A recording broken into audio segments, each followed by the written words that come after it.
بسم اللہ الرحمن الرحیم۔ جیسا کہ پچھلے ولاگ میں آپ کو بتا چکا ہوں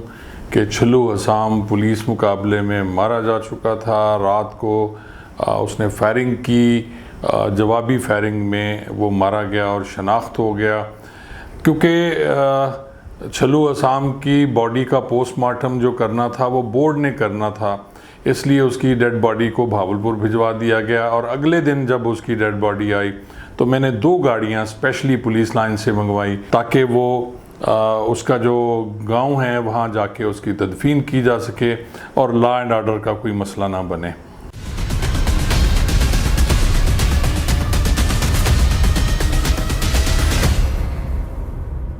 چھلو حسام اور ڈڈلی حسام کے مارے جانے کے بعد علاقے میں بالکل امن ہو گیا تھا۔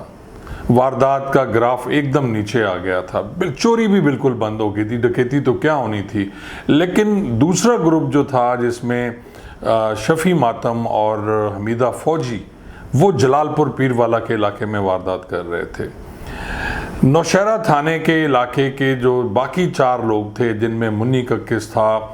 الو ڈاہڑ تھا، بلو حسام تھا، عابد ڈاہڑ تھا، یہ فرار ہو چکے تھے اور ان کے بارے میں پتہ یہ چلا کہ یہ کراچی چلے گئے ہیں۔ گھر پہ ان کے کوئی نہیں تھا، ہم روز ان کے گھر پہ ریڈ کرتے تھے کہ کسی نہ کسی طرح یہ قابو آ جائیں، لیکن وہ لوگ بالکل غائب ہو گئے تھے اور انہیں ڈر تھا کہ اگر وہ پکڑے گئے تو ان کو بھی پولیس مقابلے میں مار دیا جائے گا۔ چھلو حسام کی بیوہ نے مجھ پہ ایک درخواست دی کہ میں نے اس کے گھر پہ ریڈ کیا اور اس کے زیورات اور کچھ نقدی اٹھا کے لے گیا، اور ساتھ ہی اس نے جوڈیشل انکوائری کے لیے بھی درخواست دے دی کہ جی میرے خامند کو پولیس نے قتل کیا ہے، وہ پولیس مقابلے میں نہیں مارا گیا۔ چنانچہ اس سلسلے میں جوڈیشل انکوائری ہوئی اور خاص طور پہ ہتھیجی کے جو معززین تھے انہوں نے اس میں میری بڑی مدد کی اور انہوں نے سول جج صاحب کو کہا کہ جی یہ جو مقابلہ تھا وہ بالکل جینون تھا اور اس میں کسی قسم کی پولیس کی کوتاہی نہیں ہے اور نہ ہی اس کو پکڑ کے مارا گیا۔ تھانہ نوشہرہ جدید، ہتھیجی اور جلال پور پیروالا کے بہت سے نوجوان لڑکے وارداتیں کرنے کے لیے کراچی جاتے تھے اور وہ اکثر وہاں پولیس مقابلے میں مارے جاتے تھے اور ان کی لاشیں کئی دفعہ ہتھیجی آئیں، جلال پور پیروالا آئیں اور ان کا انجام بھی بہت برا ہوتا تھا۔ اور یہ جو علاقہ ہے کچے کا، اس کے بارے میں پہلے بھی میں آپ کو بتا چکا ہوں کہ یہ جنت تھا جرائم پیشہ لوگوں کی، کیونکہ یہ گروپ کے گروپ بنتے تھے اور یہ اکٹھے ہو کے انہوں نے وارداتیں کرنی، اور جو دریا کا علاقہ جہاں کے لوگ رہتے تھے زمیندار، وہ ان سے بہت تنگ ہوتے تھے۔ میری یہ بھرپور کوشش تھی کہ یہ گروپ کسی طرح پھر اکٹھا نہ ہو۔ میں بار بار ان کے گھروں پہ ریڈ کرتا، میں نے جلال پور پیروالا شفیع ماتم کے گھر پہ بھی ریڈ کیا، میں نے حمید فوجی کے گھر پہ بھی چنی گوڈ ریڈ کیا، لیکن وہ اپنے گھر پہ نہیں تھا۔ میری بھرپور کوشش تھی کہ یہ ایک دوسرے سے نہ ملیں اور ان کے رابطے نہ ہوں تاکہ دوبارہ یہ اس علاقے میں آ کے وارداتیں نہ کر سکیں۔ ایک دن میں اپنے تھانے پہ موجود تھا کہ مجھے اطلاع ملی کہ شفیع ماتم جام پور ایک تھانہ ہے ضلع راجن پور میں، وہاں گرفتار ہو گیا ہے، اور اس کے ساتھ اطلاع یہ بھی تھی کہ حمیدہ فوجی بھی اس کے ساتھ تھا، لیکن حمیدہ فوجی کسی طرح پولیس والوں کو چکر دے کے وہاں سے نکل گیا، لیکن شفیع ماتم گرفتار ہو گیا۔ اب میں نے ڈی پی او صاحب سے بات کی، عارف نواز صاحب سے، اور میں نے اپنے ڈی ایس پی میاں عرفان اللہ صاحب سے بھی بات کی کہ میں نے اس سے انٹروگیشن کرنے کے لیے جام پور جانا ہے۔ کافی دیر ہو چکی تھی، شام ہو چکی تھی، تو مجھے میاں عرفان اللہ صاحب نے یہ مشورہ دیا کہ آپ اگلے روز چلے جائیں، دن میں آپ رات کو نہ جائیں کیونکہ وہ روڈ خطرناک ہوتی ہے اور رات کو ہو سکتا ہے کہ آپ کو اس سے انٹروگیشن کی اجازت بھی نہ ملے۔ آپ نے جانا ہے، پہلے جا کے آپ نے ڈی ایس پی متعلقہ سے ملنا ہے اور ڈی پی او صاحب جو ہیں وہ ڈی پی او راجن پور سے بات کر لیں گے تاکہ آپ کو اس سے انٹروگیشن میں آسانی ہو اور آپ کے لیے کوئی پرابلم نہ ہو۔ دوسری صبح میں معراج اور کچھ ملازم لے کے سرکاری گاڑی پہ میں باراستہ ملتان، مظفر گڑھ، راجن پور کے لیے روانہ ہوا۔ یہ جام پور جو تحصیل ہے اور جام پور کا تھانہ ہے، یہ راجن پور سے کافی پہلے آ جاتا ہے۔ میں جام پور دوپہر کو پہنچا اور وہاں پہلے میں ڈی ایس پی صاحب سے ملا۔ ان سے ملنے کے بعد میں نے انہیں کہا کہ جی میں نے انٹروگیشن کرنی ہے شفیع ماتم سے، تو انہوں نے مجھے اجازت دے دی اور انہوں نے ایس ایچ او جام پور کو بھی ٹیلی فون کر دیا کہ ایس ایچ او نوشہرہ آ رہا ہے، آپ نے اس کی مدد کرنی ہے اور شفیع ماتم کو انٹروگیشن کے لیے ان کے حوالے کر دینا ہے۔ ڈی ایس پی جامپور نے ایس ایچ او جامپور کو ٹیلی فون کر دیا اور انہیں کہا کہ ایس ایچ او نوشہرہ آ رہا ہے، آپ نے اس کی ہیلپ کرنی ہے اور شفیع ماتم کو ان کے حوالے کرنا ہے انٹروگیشن کے لیے۔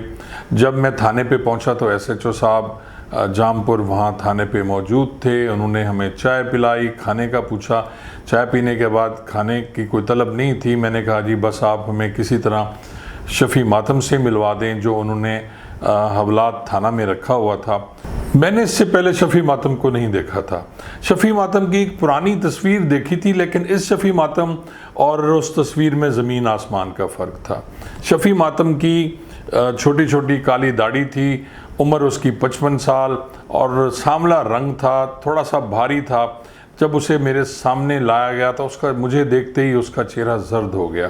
کیونکہ وہ مجھے جانتا تھا اور اسے یہ بتا دیا گیا تھا کہ آپ کو ایس ایچ او نوشہرہ لینے آئے ہیں اور یہ لے جائیں گے تو پھر آپ کا انجام کیا ہوگا۔ میں نے جب شفیع ماتم سے پوچھا کہ اس نے مجھ پہ فائرنگ کیوں کی اور بلا کے فائرنگ کی گئی، تو اس نے ہاتھ جوڑ دیے میرے سامنے اور کہا خان صاحب میں آپ پہ فائرنگ بالکل نہیں کرنا چاہتا تھا، ہمارا پروگرام جو تھا وہ معراج اے ایس آئی کو مارنے کا تھا، کیونکہ ہمیں یہ کہا گیا تھا کہ ڈڈلی اسام کو معراج اے ایس آئی نے مارا ہے۔ اس نے مزید یہ بھی بتایا کہ یہ جو ساری پلاننگ تھی یہ حمیدہ فوجی کی تھی اور چھلو اسام کی تھی۔ ہم لوگ اس دن ڈیرے پہ تھے، ہم نے شراب بہت زیادہ پی لی تھی اور یہ پروگرام بن گیا کہ ٹیلی فون کر کے معراج اے ایس آئی کو بلاتے ہیں اور اس کو اس طرح ہم مار دیں گے تاکہ وہ ڈڈلی اسام کا بدلہ لے سکیں۔ لیکن ہماری بدقسمتی کہ آپ اس کے ساتھ آ گئے، ہمیں نہیں معلوم تھا آپ اس گاڑی میں ہیں، ہمیں یہ کہا گیا تھا کہ معراج اے ایس آئی اس گاڑی میں ہے۔ اب شفیع ماتم سے انٹیروگیشن ہو چکی تھی، جو کچھ بھی وہ بتا رہا تھا اس پہ ہمیں اعتماد کرنا پڑتا تھا، کیونکہ شفیع ماتم میری تحویل میں نہیں تھا بلکہ وہ ایس ایچ او جامپور کی تحویل میں تھا۔ میں نے اس سے حمیدہ فوجی کے بارے میں بھی پوچھا تو اس نے کہا سر وہ ساتھ ضرور تھا لیکن وہ موٹر سائیکل بھگا کے لے گیا۔ ہم لوگ واپس نوشہرہ جدید آ گئے اور میں نے اب معراج کو کہا کہ کسی طریقے سے بھی شفیع ماتم کو ٹرانسفر کرا کے جامپور سے اپنے جو یہ مقدمہ ہے تھانہ نوشہرہ کا جس میں اس نے ہم پہ فائرنگ کی تھی، ریمانڈ جسمانی لے کے آئے اور تاکہ اس سے ہم پراپرلی انٹروگیشن کر سکیں۔ معراج خان اے ایس آئی شفیع ماتم کو ٹرانسفر کروانے کی بھرپور کوشش کرتا رہا، لیکن وہاں کے وکلاء جامپور کے جو کہ شفیع ماتم اور اس کے ورثاء نے کیے ہوئے تھے، ان کی بھرپور کوشش تھی کہ کسی طرح بھی شفیع ماتم نوشہرہ پولیس کے حوالے نہ ہو۔ آخر ایک دن ہمیں کامیابی ہوئی اور مجسٹریٹ صاحب نے شفیع ماتم کو معراج اے ایس آئی کے حوالے کر دیا، کیونکہ مقدمہ درج تھا اور جج صاحب بھی اس پہ باؤنڈ تھے کہ وہ ریمانڈ جسمانی دیں، کیونکہ خاصا ہینیس مقدمہ تھا جس پہ اس نے پولیس والوں پہ فائرنگ کی تھی۔ تو اس طرح شفیع ماتم کو لے کے معراج جب جامپور سے روانہ ہوا تو اس نے مجھے ٹیلی فون پر بتایا کہ وہ شفیع ماتم کو لے کے نوشہرہ جا رہا ہے۔ میں اس دن چھٹی لے کے ملتان آیا ہوا تھا۔ اب میری تو خوشی کی کوئی انتہا نہیں تھی، میں نے اپنی چھٹی بھی کینسل کی اور میں فوری طور پر ملتان سے براستہ شجاع آباد، جلال پور، پیروالا، نوشہرہ تھانے کے لیے روانہ ہو گیا۔ میں تھانہ نوشہرہ پہنچا تو میں اپنی ریزیڈنس پہ نہیں گیا بلکہ میں نے اپنی گاڑی تھانے کے گیٹ پہ کھڑی کی اور جا کے اپنا جو کمرہ تھا ایس ایچ او کا اس میں بیٹھ گیا اور میں نے محرر کو کہا کہ شفیع ماتم کو لے کے آئے تاکہ میں اس سے انٹیروگیشن کر سکوں۔ محرر تھانہ نے شفیع ماتم کو ہتھ کڑی لگائی اور میرے کمرے میں لا کر میرے سامنے پیش کر دیا۔ اب شفیع ماتم سر جھکائے میرے سامنے کھڑا تھا۔ 20-25 دن میں اس کی جو کالی داڑھی تھی وہ سفید جو اس نے خصاب لگایا ہوا تھا وہ سارا اتر چکا تھا، چہرے پہ اس کی زردی تھی اور وہ بری طرح سہما اور ڈرا ہوا تھا کہ اب اس کا انجام کیا ہوگا۔ میں نے محرر کو کہا کہ شفیع ماتم کی ہتھ کڑی کھول دے۔ محرر نے میرے چہرے کی طرف دیکھا کہ ایس ایچ او صاحب کیا کہہ رہے ہیں۔ میں نے کہا نہیں یار تم اس کی ہتھ کڑی کھول دو، اور شفیع ماتم کو کہا کہ جی میرے سامنے کرسی پہ بیٹھ جائے۔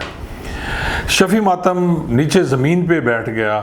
لیکن میں نے اسے کہا نہیں کھڑے ہو جاؤ اور میرے سامنے کرسی پہ بیٹھ جاؤ۔ میری ہمیشہ سے یہ عادت تھی بطور ایس ایچ او بھی اور بطور ڈی ایس پی بھی، میں اپنی ٹیبل کے سامنے 2 چیئرز رکھا کرتا تھا اور جو شخص بھی میرے سامنے بیٹھ کے بات کرتا تھا میں اس کی آنکھوں میں آنکھیں ڈال کر اس کی سچائی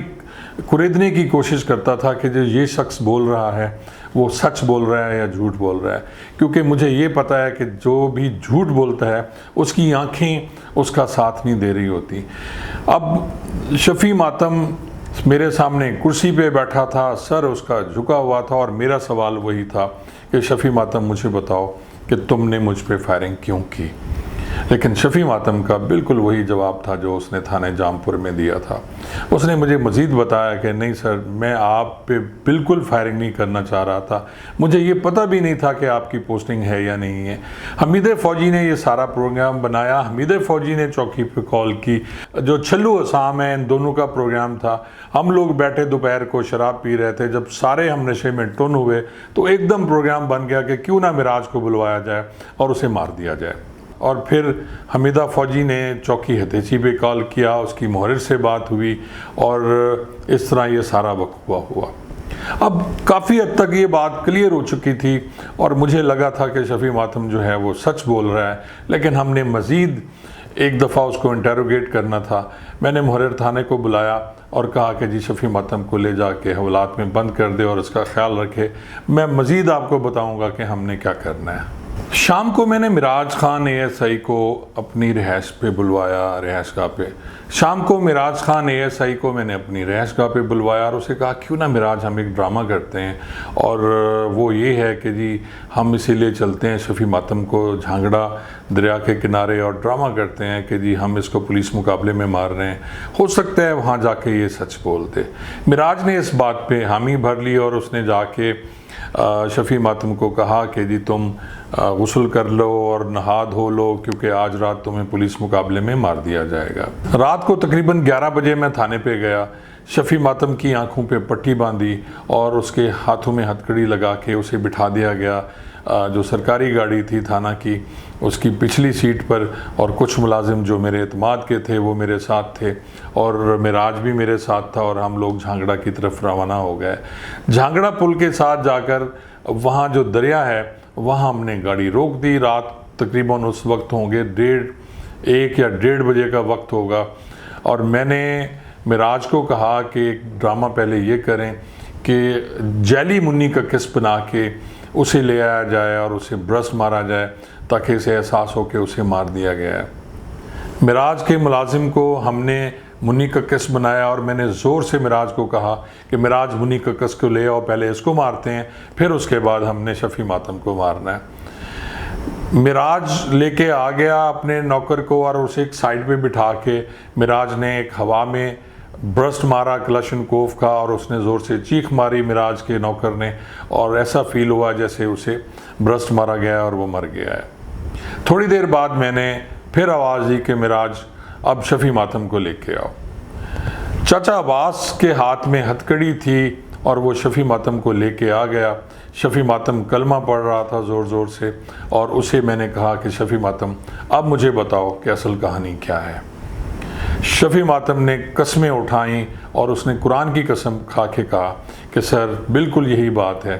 جو میں نے آپ کو پہلے بتائی، میرا پہلا بھی بیان وہی تھا اور آج بھی بیان وہی ہے، بے شک آپ مجھے جان سے مار دیں لیکن میں اپنا بیان نہیں بدلوں گا، کیونکہ یہ سارا کچھ حمیدہ فوجی نے کرایا۔ اس میں میرا دخل اتنا تھا کہ ڈڈلی اسام میرا بھی دوست تھا، اور جو چھلو اسام ہے وہ میرے پاس آیا۔ یہ گروپ کیونکہ ہم اکٹھے تھے، ہم اکٹھے ہی وارداتیں کرتے ہیں، تو اس دن شراب کے نشے میں ہم سے یہ خطا سرزد ہو گئی ہے اور مجھے آپ معاف کر دیں، میری جان بخشی کر دیں۔ میں نے معراج کی طرف دیکھا اور آنکھوں میں ہم نے ایک دوسرے کو بتایا کہ یار لگتا ہے کہ یہ سچ بول رہا ہے اور اسے واپس لے کے چلتے ہیں۔ تو میں نے شفیع ماتم کو کہا جا شفیع ماتم میں نے تیری جان بخش دی، اور اسے دوبارہ گاڑی میں بٹھا کر ہم تھانہ نوشہرہ آ گئے۔ اگلے دن میں نے شفیع ماتم کا ریمانڈ جسمانی لیا اور اس سے مزید انکشاف کے لیے کہ ہو سکتا ہے اس سے ہمیں کوئی ٹیلی فون نمبر مل جائیں حمیدہ فوجی کا اور دیگر جو ملزمان ہیں ان کے نمبر مل جائیں، اور اس کے بعد ہم ان کو گرفتار کر سکیں۔ اب ایک اور ملزم گرفتار ہو چکا تھا اس گروپ میں، چھلو اسام مارا جا چکا تھا، شفیع ماتم گرفتار ہو چکا تھا، اور اب بقایا پیچھے جو رہ گئے تھے وہ بلو اسام تھا، الو ڈیڈ تھا، عابد ڈیڈ تھا، منی کا قسط تھا، اور مین جو ان میں سب تھا وہ حمیدہ فوجی تھا۔